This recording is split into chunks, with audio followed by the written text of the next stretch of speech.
Ok, buenas tardes a cada uno de ustedes, hermanos. Bienvenidos al curso Cómo defender mi fe.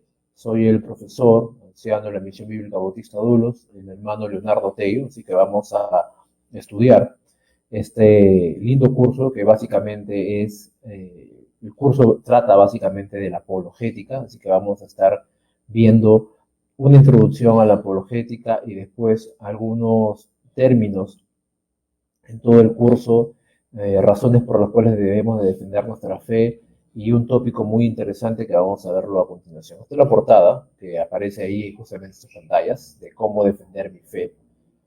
Así que en este curso usted va a poder aprender cómo defender su fe en diversos aspectos. Y aquí le estoy mostrando el índice.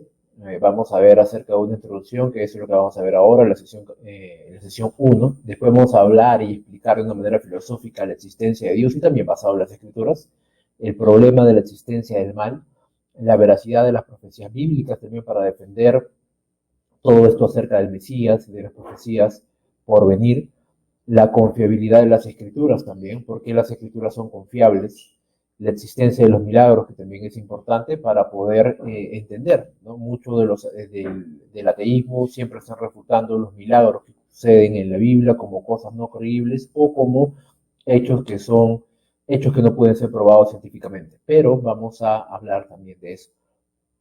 La resurrección de Cristo, en la cual está basada nuestra fe, también va a tomar participación en este curso.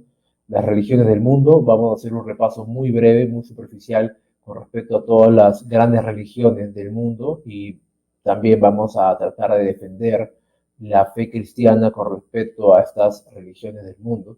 El problema de las sectas, también vamos a averiguar o abordar algunas sectas que hay y que mucha gente también confunde con el cristianismo evangélico, la teología de la prosperidad que muchos estragos ha causado también en lo que es nuestra teología, la moral situacional, y esto es algo muy importante porque vamos a ver que aún esto está inmerso en la iglesia. Mucha gente considera que la moral puede ser restringida a la situación en la que vivimos, o sea, de forma circunstancial, así que también se ha hecho una teología de esto y vamos a tratar de rebatirlo con las escrituras.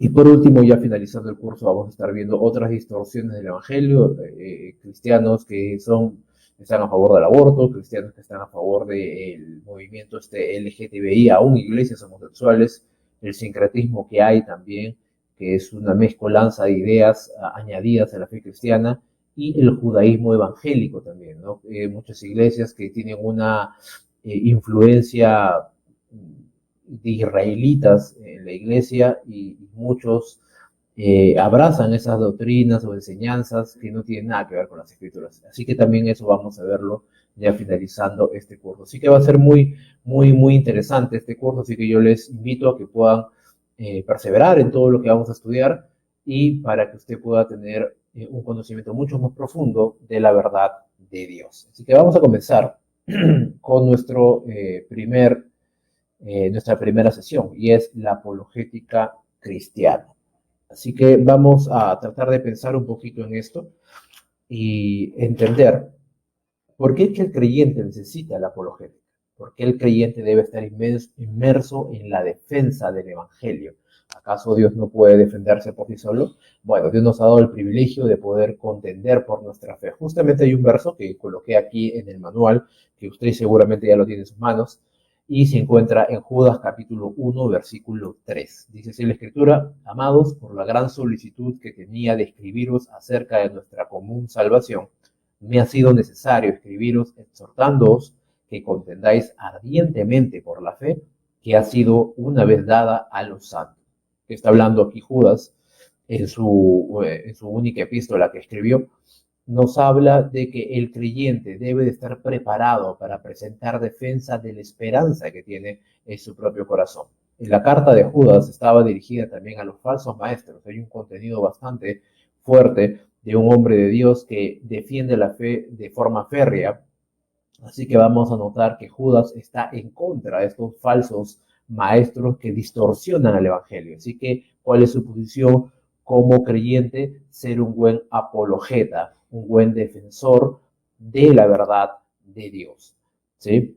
Así que nosotros estamos llamados a contender ardientemente por la fe. La palabra de Dios no ha sido dada a nosotros para contienda, pero sí tenemos que alzar la bandera de la verdad, y a eso estamos llamados. Así que la idea de la apologética implica el hecho de batallar por la fe en contra del error, y eso implica que debemos de vigilar lo que aprendemos, lo que entendemos como teología, y también saber cómo sustentar y argumentar toda la teología y todo lo que sepamos acerca de la Biblia y la esperanza a la cual Dios nos ha llamado. Así que el ejercicio apologético, que es lo que vamos a estar viendo hoy día, el día de hoy, tiene que ver con eso, tiene que ver con esta disciplina de poder defender la fe. Así que vamos a dar vamos a ahondar un poquito más en esto, lo que es la apologética, para finalizar con un concepto sólido con respecto a lo que significa la apologética. Bueno, es el acto, ¿ya? El ejercicio apologético conlleva el acto de argumentar con la finalidad de dar una explicación. Tenemos que explicar la fe. No podemos simplemente de una forma hostil decir que la Biblia es verdad y simplemente es verdad y ya. Tenemos que aprender a defender y aceptar los cuestionamientos de personas que posiblemente sean honestas en su error, estén honestamente equivocadas y quisieran saber realmente por qué creemos lo que creemos y por qué la existencia de Dios y por qué la existencia del mal y todas estas cuestiones ideológicas y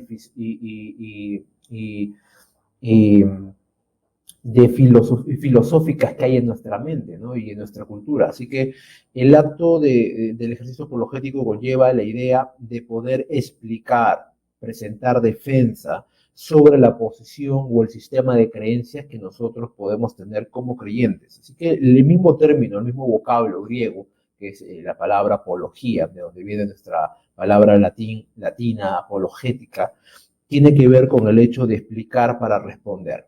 ¿No? Ese vocablo griego nos lleva a la idea de explicar para responder, de refutar acusaciones. Así que, en síntesis, la apologética viene a ser, como lo podemos ver acá en la separata, este siguiente concepto.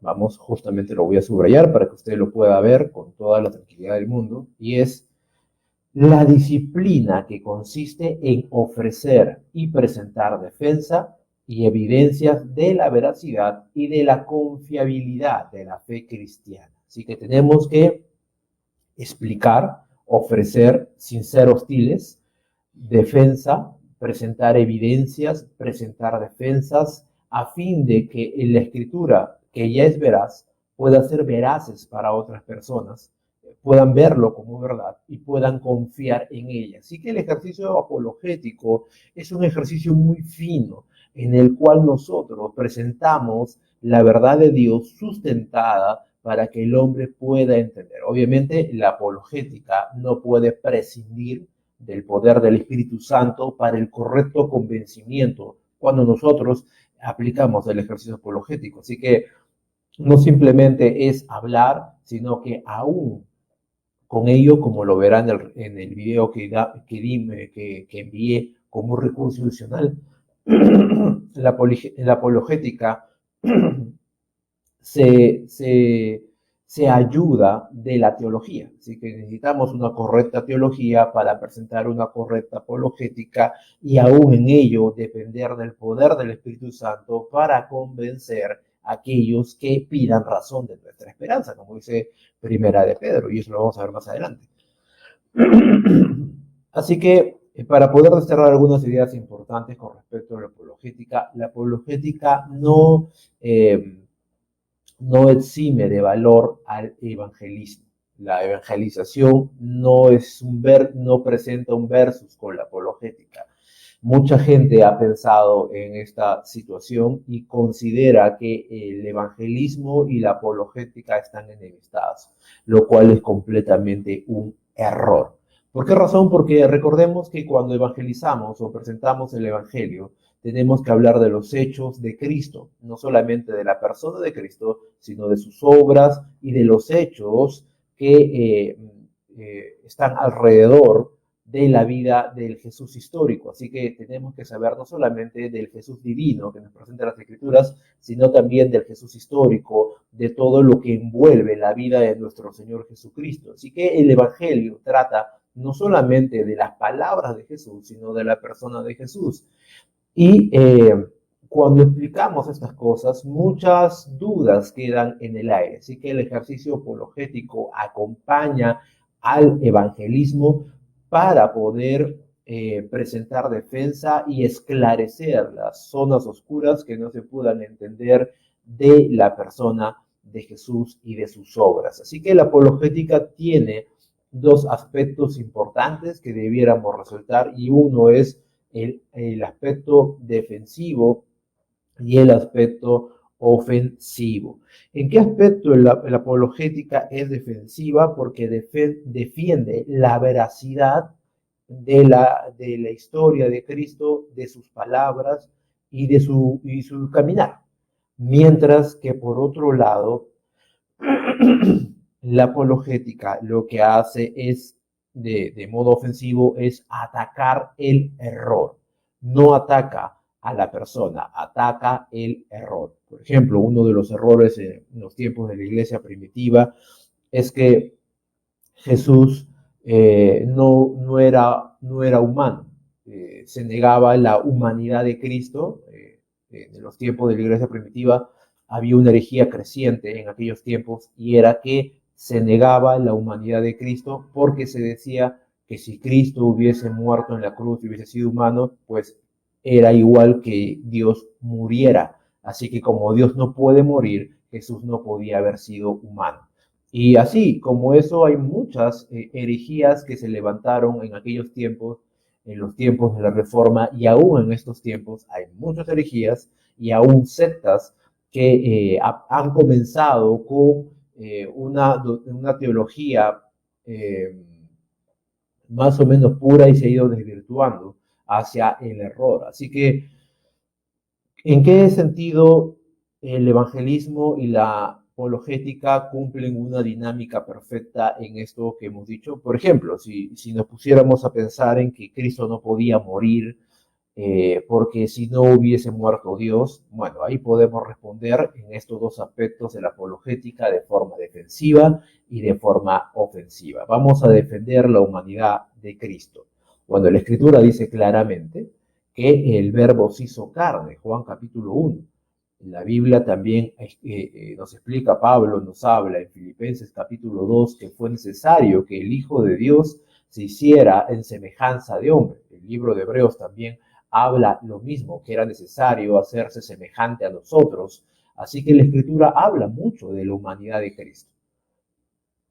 Ahora, ¿cómo podemos, la apologética defiende la humanidad de Cristo y realza la verdad del Evangelio? Pero ¿cómo quitamos el error de que Cristo no murió en la cruz? O que no podía haber muerto en la cruz. Bueno, esa es una falacia teológica. La verdad es que sí, Cristo murió en la cruz del Calvario. Pablo habla claramente que si él no hubiese muerto en vano sería nuestra fe. Es más, hace un listado de personas que fueron testigos oculares de su resurrección. Esto está implícito en que él tuvo que morir. Los evangelios también muestran las perspectivas de la muerte y la resurrección del Hijo de Dios. Así que era necesario que él muriera. Y efectivamente murió. Es más, Jesús dice en Juan capítulo 10 que él claramente tenía que haber muerto. Dice, el buen pastor da la vida por sus ovejas y él pone su vida y la vuelve a tomar. Así que es muy claro en las Escrituras que él tenía que necesariamente morir en la cruz del Calvario. Ahora, ¿qué sucedió? Bueno, sabemos que es el Hijo de Dios el que vino a morir en la cruz del Calvario. ¿Es acaso verdad que el Hijo de Dios murió? ¿Es verdad acaso que Dios murió en la cruz del Calvario?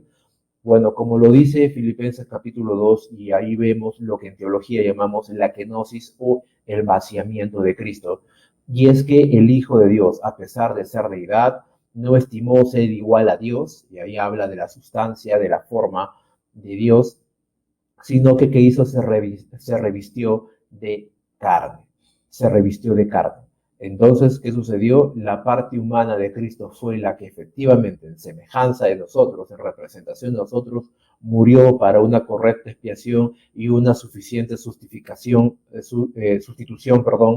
de nuestros pecados.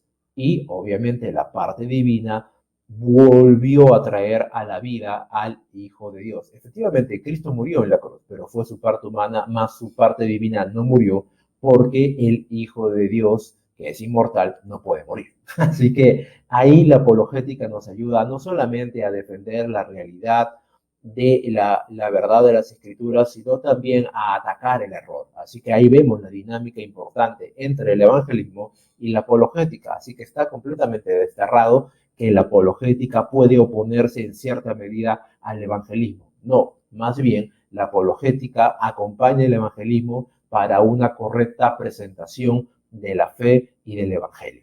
Así que ahí por lo menos ya tenemos una gran idea de cómo usar la apologética y cómo presentar defensa.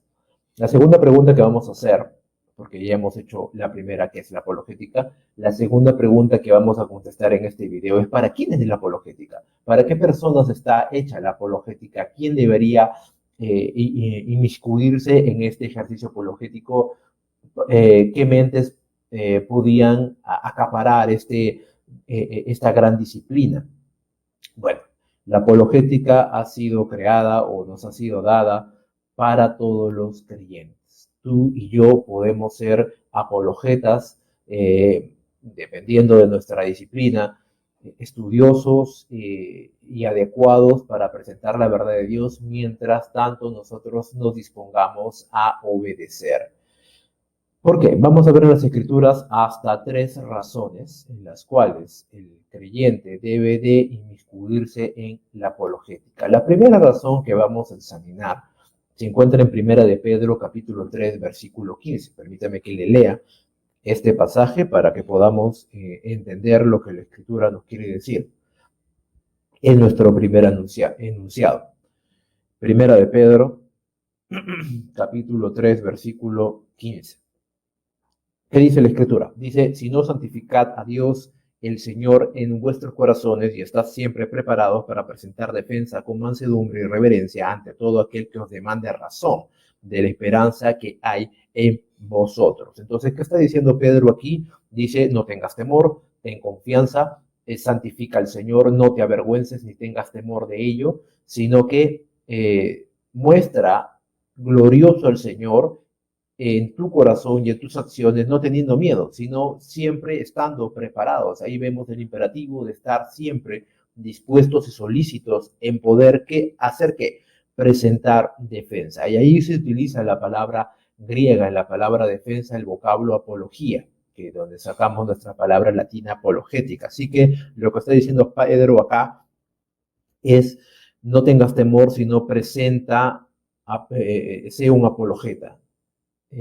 Usa la apología, hace el ejercicio apologético, presenta defensa. Dice cuál debe ser el carácter con lo cual lo hacemos. Dice: con mansedumbre y con reverencia. ¿Para qué finalidad? ¿Cuál es la finalidad? Dice: de todo aquel que os demande razón de la esperanza que hay en vosotros. Es poder hacerle entender a las personas que ponen en menos nuestra fe o simplemente no la entienden y la desconocen, para que ellos puedan entender. Nuestra actitud debe ser de mansedumbre y de humildad para presentar la defensa, así que no podemos presentar defensa en hostilidad o en arrogancia, sino con un corazón humilde y con mucho respeto, para que en lo que ellos piensan que somos opositores, realmente es una oportunidad para poder proclamar el evangelio y ganar tan siquiera a uno. Así que la apología tiene que ver con la defensa, y el creyente debe de ser capaz de presentar defensa cuando nos llamen. Y esta frase dice: cuando os demanden razón de la esperanza, tiene que ver, o se utilizaba cuando una persona estaba llamada a los tribunales para poder dar razón de por qué estaba en ese juzgado. Así que la idea es que cuando se nos llame a juicio, ¿no? Hablando de forma figurativa, cuando nos pregunten por qué creemos, es como si nos llamaran a juicio, a comparecer. Dice que con humildad y con humildad del corazón y con mucho respeto, presentemos defensa, o sea, la razón por la cual realmente creemos en Jesús. Y podemos hablar de nuestro testimonio, podemos hablar de teología, podemos usar todos los recursos que Dios nos ha dado para poder convencer tan siquiera a uno. El segundo punto, después de haber entendido que somos capaces y debiéramos ser capaces de explicar la fe que tenemos en Jesús, es que el creyente está capacitado por la misma palabra de Dios para poder erradicar y criticar o levantar un juicio crítico contra las cosmovisiones antibíblicas. Y eso lo encontramos en 2 Corintios capítulo 10, versículo 3 al versículo 6. Dice así la Escritura: pues aunque andamos en la carne, no militamos según la carne, porque las armas de nuestra milicia no son carnales, sino poderosas en Dios para la destrucción de fortalezas, derribando argumentos y toda altivez que se levante contra el conocimiento de Dios, y llevando cautivo todo pensamiento a la obediencia a Cristo, y estando prontos para castigar toda desobediencia cuando vuestra obediencia sea perfecta. Ahora, ¿qué está hablando Pablo aquí? Aunque nosotros pudiéramos estar aquí en la carne, no estamos enrolados en esta vida cotidiana, sino estamos enrolados en la milicia, en el ejército de nuestro Dios, en el ejército de Jehová, justamente, de los ejércitos. Así que somos creyentes y militamos para el Señor. Nuestras armas no son carnales, dice, o sea, nuestras armas no son para poder destruir, nuestras armas no son físicas. Los problemas que abordamos como creyentes son espirituales, el enemigo es espiritual, y así que nuestras armas son espirituales también. La diferencia que dista entre las armas del enemigo contrario a las nuestras es que las nuestras son poderosas en Dios. La teología, la palabra de Dios, las escrituras, la espada del Espíritu, como dice Efesios capítulo 6, justamente lo que hace es destruir el error. La verdad puede ser destruida con el error. El error jamás podrá destruir la verdad. Así que el creyente está capacitado por la palabra de Dios para destruir justamente esas fortalezas que se levantan en contra de la verdad de Dios. Son poderosas, dice, en Dios, para la destrucción de fortalezas, derribando argumentos y toda altivez que se levanta contra el conocimiento de Dios. Así que vivimos en un mundo el cual está diseñado para ser completamente antibíblico y anti-Dios. Todas las filosofías que en este mundo existen, humanamente hablando, solamente sirven para poder alejarnos de Dios o para mal comprender la verdad de Dios. Así que, ¿qué hace el creyente? Pasa todo lo que aprende o todo lo que ve o todo lo que escucha por el filtro de la palabra de Dios, y no solamente eso para purificar sus pensamientos, sino que también utiliza la verdad de Dios para destruir justamente el error. Podemos erradicar el error cuando enseñamos bien la verdad, y eso era el ejercicio apologético, era algo que se practicaba muchísimo en la iglesia primitiva y en los tiempos de la Reforma, con nuevas herejías que venían. Hombres nuevos se levantaban empuñando la verdad de Dios para destruir la mentira. Así que esto es algo que debemos hacer y es muy serio. Estamos rodeados de engaños y de cómo mucha gente tuerce la palabra de Dios. Así que tú y yo debiéramos estar preparados y completamente enardecidos contra la mentira para poder presentar con mucho respeto y humildad defensa de la fe. El punto 3 nos habla también de que el cristiano debe usar sus mentes y su intelecto para la gloria de Dios. Este mismo pasaje dice, acercándonos ya al final del versículo 6, dice este mismo pasaje: y llevando cautivo todo pensamiento a la obediencia a Cristo, y estando prontos para castigar toda desobediencia cuando vuestra obediencia sea perfecta. ¿Qué está hablando Pablo aquí? Pablo nos está diciendo que el creyente también puede llevar todo conocimiento cautivo. ¿A qué? A la obediencia a la palabra de Dios, a la obediencia a Cristo a través de su palabra. Así que, como vuelvo a indicar, nuestra mente no debe ser abierta a todas las especulaciones, filosofías o criterios mundanos, sino que deben ser filtrados por la bendita palabra de Dios. Así que nuestras mentes tienen que ser santificadas continuamente por la palabra de Dios y para la gloria de Dios. Y es cuando llevamos todo pensamiento como rehén hacia la obediencia a Cristo. Lo ponemos delante de Jesús o lo dejamos caer sobre Cristo, y si ese concepto es destruido por la verdad de Dios, pues no sirve.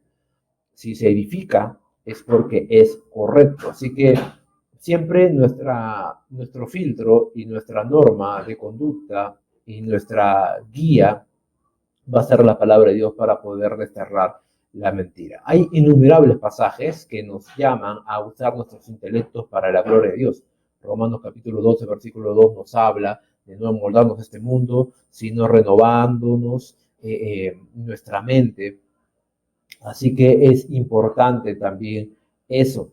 También nos enseña Efesios capítulo 4, versículo 22 al 23, que el viejo hombre está viciado, sus pensamientos también, así que no podemos confiar en nuestras mentes humanas, sino que deben ser constantemente renovadas. Colosenses capítulo 3, 16 dice que la palabra de Cristo more abundantemente en nuestra mente. Así que volvemos a ver otro concepto, otro pasaje de la Escritura que nos lleva al mismo concepto, de tener la mente llena de las Escrituras.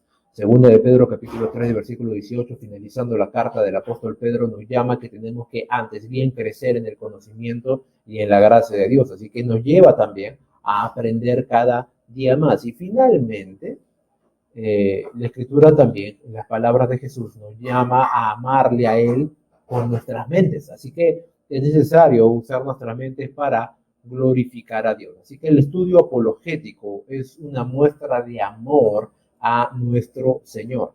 Así que recordemos que el creyente tiene que ser capaz de explicar las Escrituras, de explicar su fe. El creyente debe aprender a discernir y criticar como visiones y perspectivas mundanas y antibíblicas, y el creyente debe finalmente llevar su mente a la obediencia a Dios.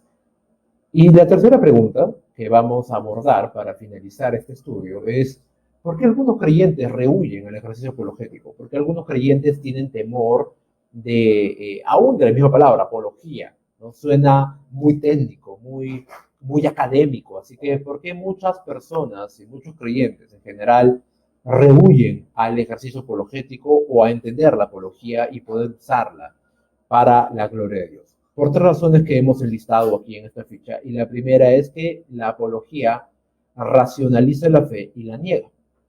Y eso no es verdad. Ya hemos visto que la apologética, igual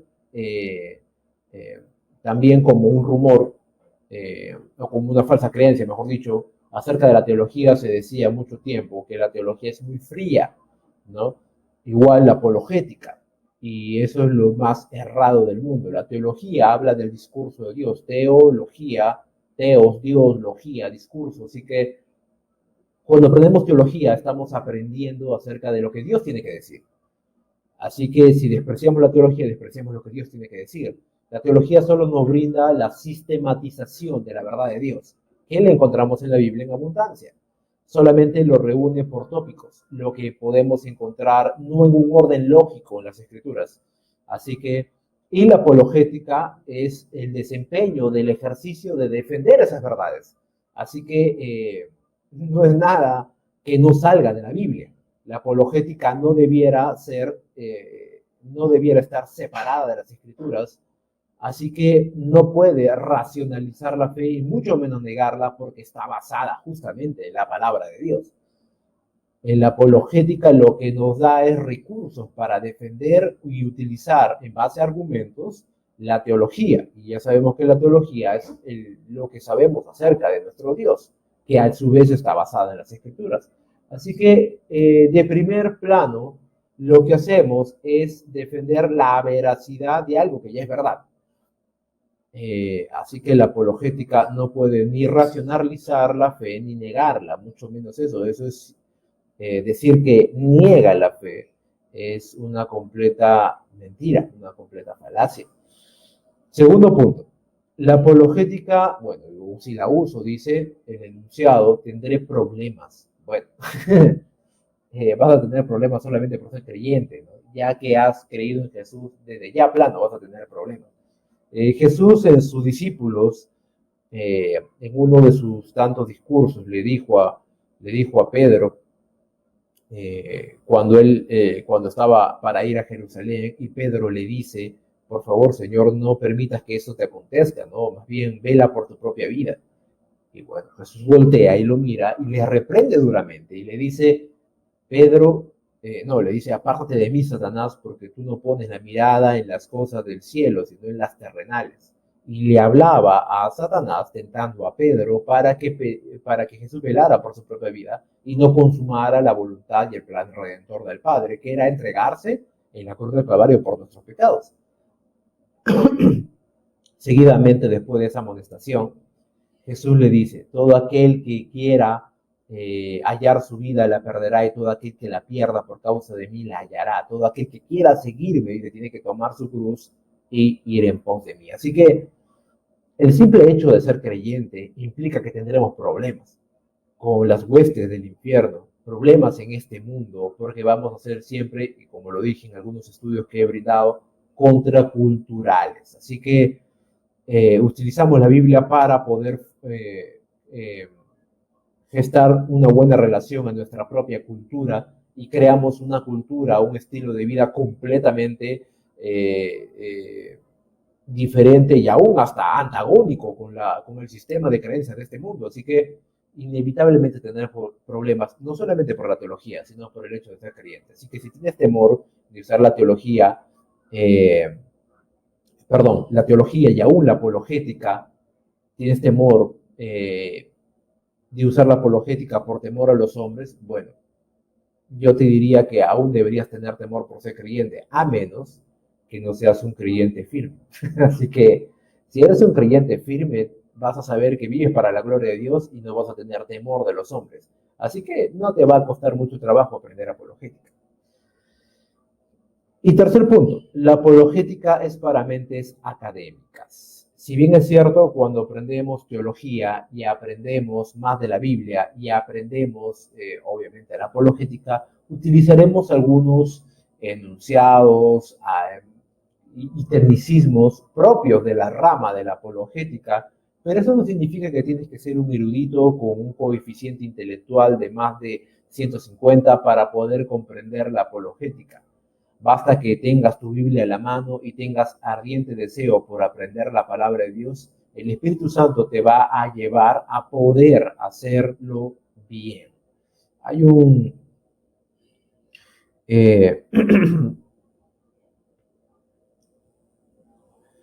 hay un pasaje muy bonito que nos habla justamente de eso. Y si me permiten un momento, quisiera decirlo como parte del estudio también.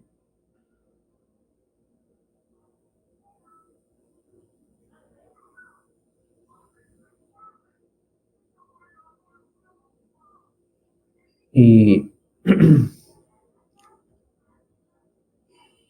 dice Juan capítulo 16, versículo 13. Dice, pero cuando venga el Espíritu de verdad, Él os guiará a toda la verdad, porque no hablará por su propia cuenta, sino que hablará todo lo que oyere y os hará saber las cosas que habrán de venir. Así que, ¿qué entendemos aquí? Jesús está dando la promesa de que cuando venga el otro Consolador, el Espíritu Santo, dice, Él va a guiar a toda la verdad. Primero, que no te va a dejar huérfano, porque el Espíritu Santo nos va a guiar a toda la verdad, así que vas a llegar a comprender la verdad de Dios si te esmeras por aprenderla y tienes un poderoso recurso, la persona del Espíritu Santo que te va a ayudar como el mejor maestro en este curso para llevarte a conocer la verdad. Así que yo soy el portavoz de un máximo maestro, que es el Espíritu Santo, que te llevará a la verdad, a ti y a mí. En segundo lugar, cuando debas de presentar defensa, recuerda que tú no hablarás por tu propia cuenta, sino que el Espíritu Santo, si eres un creyente que vive en comunión, va a hablar por ti en tus propios labios. Así que dice muy claramente que no hablará tú no hablarás, sino que y tampoco él hablará por su propia cuenta. El Espíritu Santo dice, hablará todo lo que oyere y os hará saber las cosas que habrían de venir. Así que, si bien es cierto, esto es para los discípulos, pero esta obra de testificar del Espíritu Santo a través del creyente es una obra que siempre la hacen todos nosotros. Así que no debiéramos tener ningún tipo de temor con respecto a esto. El Señor siempre nos va a guiar con respecto a esas verdades gloriosas de la palabra del Señor. Hay perdónenme, otro pasaje que me gustaría dejarles, que sería muy importante que lo pudiéramos ver.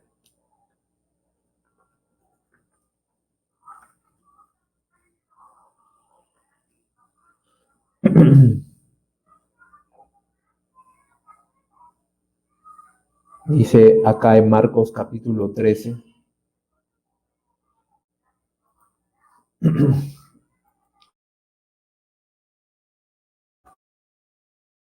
Hay un pasaje muy bonito y lo tenemos aquí. Permítame por favor leerlo porque es muy importante también para este estudio.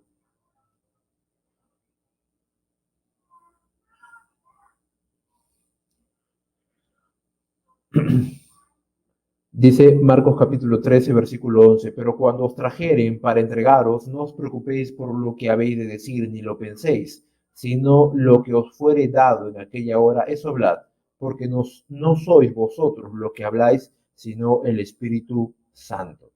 Así que esta obra de que el Espíritu Santo hable a través de nosotros, nos da la firme esperanza que no necesita ser un probado académico o un intelectual de aquellos o una persona sumamente culta para poder dar razón de la esperanza, porque el Espíritu Santo va a utilizar tus labios para hablar. Pero ¿cuál es tu parte? No temer a la apología, no temer al ejercicio apologético, aprender los recursos, aprender los argumentos, aprender más de la teología para saber presentar defensa. Recuerda, algo muy simple de lo que tienes que extraer de este curso, y es la apologética implica presentar defensa.